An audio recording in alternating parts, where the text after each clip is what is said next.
বরিশালে অনুষ্ঠিত হলো এক ভিন্ন ধর্মী আয়োজন ক্যাট শো 2025। শুক্রবার বিকেলে নগরীর একটি কমিউনিটি সেন্টারে এই অনুষ্ঠানে মিলিত হন দেশের নানা প্রান্তের বিড়াল প্রেমীরা।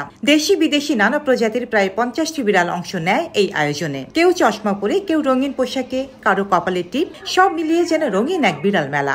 সবচেয়ে আকর্ষণীয় পর্ব ছিল বিড়ালদের র্যাম্প শো।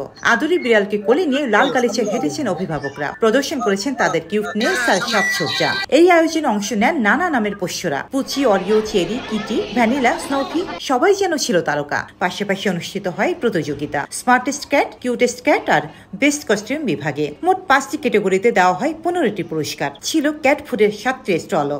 আমরা চাই যেভাবে আর কি আমরা টেক কেয়ার করি, এজ এ ক্যাটও আমরা সেভাবেই টেক কেয়ার করে থাকি। সো ওটা আসলে বিগ ডিল না। তাছাড়া এরা পিপডি ট্রেন থাকে, তো এটা একটা নির্দিষ্ট স্থানে আর কি আমাদের মতোই আর কি ওয়াশরুম ইউজ করে।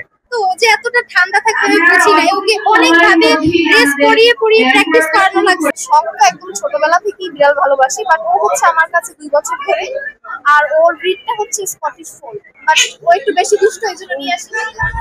ক্যাট সোসাইটি অব বরিশালের আয়োজনে এই প্রদর্শনীতে প্রধান অতিথি ছিলেন জেলা প্রাণী সম্পদ কর্মকর্তা ডাক্তার নুরুল আলম। তিনি বলেন, এমন আয়োজন মানুষকে প্রাণীদের প্রতি আরো সহানুভূতিশীল করবে।